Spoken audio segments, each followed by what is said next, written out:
Okay. The mic's on. Okay. Good morning, Kelly. Good morning. Are we ready to start? Looks like it. Okay, so we will call to order the Board of Elections meeting on April 1, 2024 at 10 a.m. We have a roll call, please. Sure. Commissioner Niederer, Here. Commissioner Fashi, I'm here. Commissioner Eichelberger. Hey, do we have any public comment in the room, please? Yes, if you could just let us know who you are, where you're from, and Okay. what you have. I'd like to hand you all a piece of paper, if I may.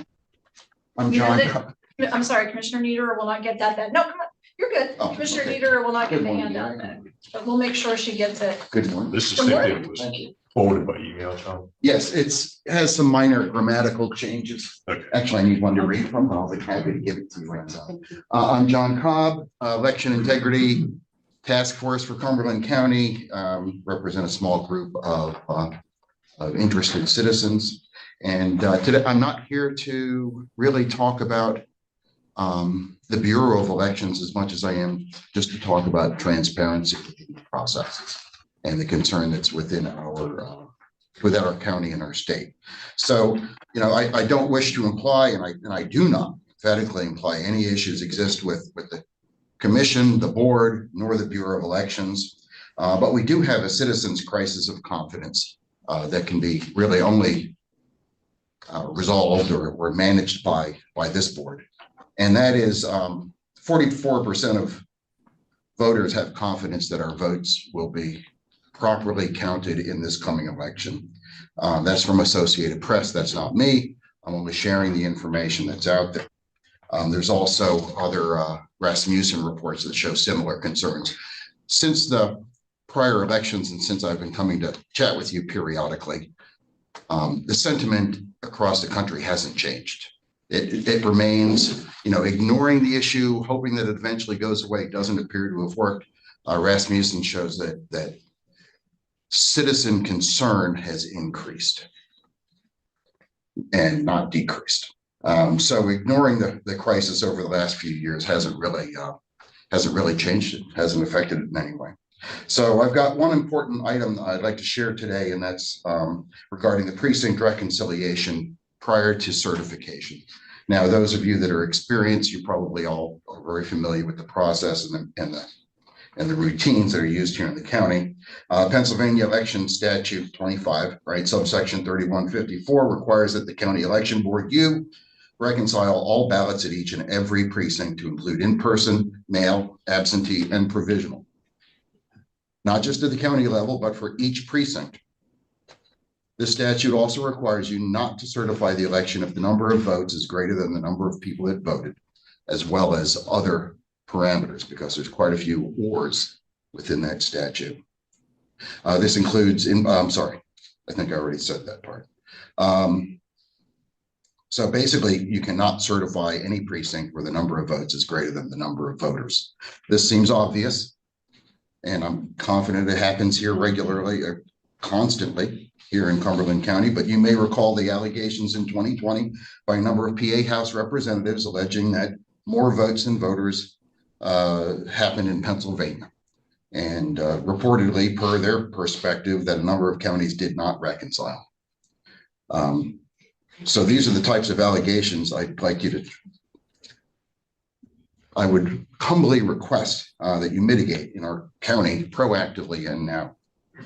You know, you can easily bolster the confidence in our elections and institutions, ensure that you fully understand the processes used in our county to reconcile precincts, so that you understand how the precinct checkbook is balanced. And that checkbook, by the way, is, and this is a minor change to the previous letter I sent you, that checkbook is in fact the SURE system as specified in PA 25 subsection 1222, as both the general register and an item 20 that identifies electors and their methods of voting. So it's a key element of the certification process, of the reconciliation process. Ensure that precinct reconciliation is accurately completed by reviewing carefully each precinct, and that it's your signature ultimately on those documents, attesting that everything does in fact balance. But really you know these things, I've already, you know these things, we do them here. The real item that I'm asking for and is to publicly reaffirm your commitment to the reconciliation process, number one, and then two, share our our reconciliation processes. I don't care whether it's on the website or other methods, but share those processes prior to the election so that all of our citizens know the process that's taking place here in Cumberland. And then do that. And then, of course, share the reconciliation information prior to certification with the public. Basically, it comes down to sharing the process instills faith, dispels doubt through the mere act of transparency. Transparency enhances trust, and trust is what we need in this likely to be contentious. And this will be a contentious year, unfortunately, for elections. And so these simple acts assure and restore confidence in this foundational process, our elections. And I implore you to pronounce your commitment to all of these simple items today. Thank you. Thank you for your comments, John.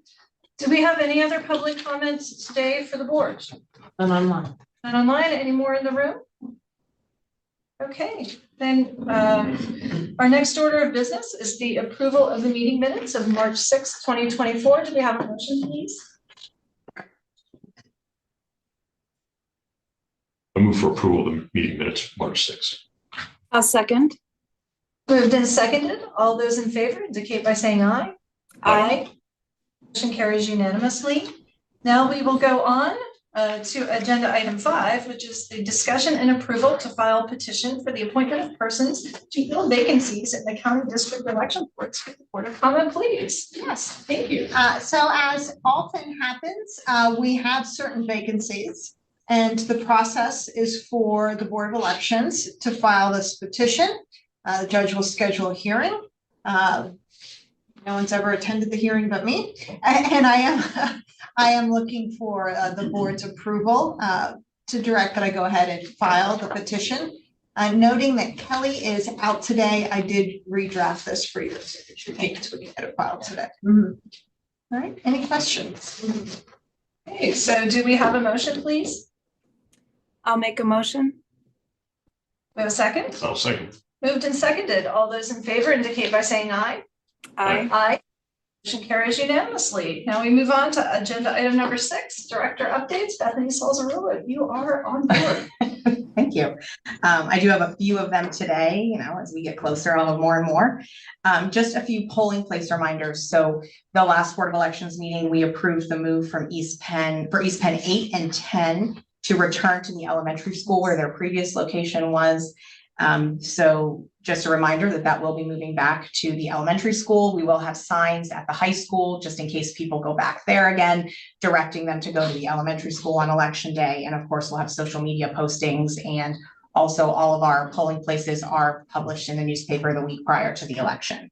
Also South Newton polling place, we had moved them temporarily in November because of construction at the fire hall to Trinity Fellowship Center. The construction has been completed, so voters will be able to go back to their polling place at the firehouse, and we'll follow the same procedures. We'll put a sign at the church and reminding them to go back to the fire hall, and all of those good things that we talked about. So There's a mailer with that. so the mailer that we sent South Newton in November told them it would just be for November, Okay. and that they would be going back in Okay. April. So, I mean, we can do an additional mailer. That was kind of our point last year of doing the temporary mailer, just to say this election only, you will be at Trinity Fellowship Center. Yeah, so we didn't change theirs. Theirs was not a permanent change. It was just for November that change was. And So that's again, that's our common practice. yes, and that will be again posted. It's on our website already. It will be posted, social media, newspapers. We'll have the sign at the church reminding people, go back to your previous location as well. And then I just wanted to give you an update on the mail-in ballot numbers. So mail-in and absentee ballot numbers. Our total so far is 16,313. Democratic total, 10,792, Republican total, 5,520, and we will begin mailing those ballots this week. And also just some reminders for your ballots as people begin to receive their mail-in and absentee ballots. And also voting on election day. Nikki Haley will still be listed on our ballot under president on the Republican ballot because she did not withdraw her name by the deadline of February 28th. So she will still be on that ballot. Just want to remind everybody of that. So they are able to vote for her and all of those things. So, and also Joseph Von Varka for Senate was removed from the ballot. But that was after we had moved forward with our ballots because we couldn't wait any longer. We kept waiting and waiting for those court decisions and we had to move forward. So he will be listed on the ballot. However, if voters would wish to vote for him, they need to write his name in for it to count. Okay, so we will be posting in each polling place. We'll put 3 of these in each polling location. That just explains what I just said. Okay, and then we'll also be including in each ballot packet a slip that says the same thing. So everyone will be notified of that information when they do vote. And then speaking of our ballot packets, as I had shown last Board of Elections, but I'm going to keep showing it anyway. The state did change our envelopes, so to hopefully make it more clear for voters. So this is what the outer envelope. So when you receive your ballot, this is what it'll look like. It'll have the blue on it. It's a little more colorful than it used to be. And then the inside documents will have a purple return envelope that you'll return your ballot in. And also the area where you sign and date is highlighted, making that a little bit more clear. And then also they start the year with 20. So hopefully to help people with maybe accidentally putting their date of birth, which people have done in the past. They will also have a yellow secrecy envelope instead of the white that we had in the past. And this is where voters will put their ballot in here. And then they will put it in the return envelope to send it back to our office. We will have a green instruction page. It's all very colorful. Green instruction page for everybody. The instructions are in more detail and also with graphics. And then of course, we will also be including the Von Varka information that I just talked about, also on orange paper that will be included in each ballot packet. Okay.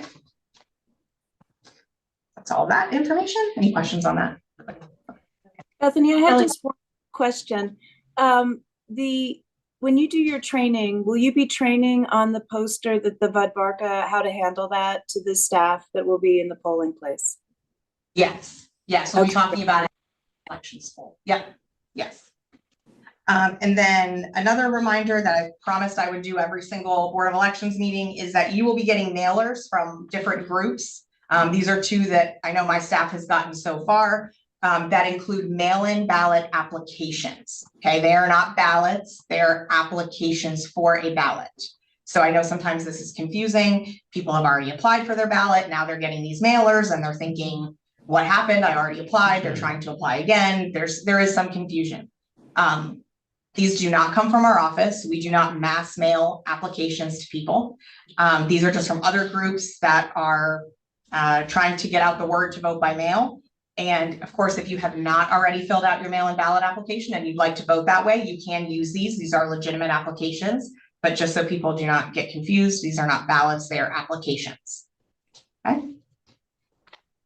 And the last thing, we have come up with some extra hours for people to drop off ballots. We've been doing this since we began the mail-in ballot process back in 2020. So we would propose that we have some extra hours. We have one evening where we will be open until 7 p.m. That's April 18th. That's the Thursday before the election, sorry, the primary. And then also April 20th, which is a Saturday, we will be open from 9 a.m. to 1 p.m. for voters to be able to drop off their ballots. And that's the Saturday before the election. And that's all I have. Do you need action on that? What we do normally, I usually just make a suggestion if you have any other thoughts or. Bethany, thank you for expanding the hours. I appreciate that. And I'm sure others will as well, especially the Saturday. Yeah, we have a lot of people on Saturday. That's all I got for Director updates. Okay. So our next agenda item is a request for executive session.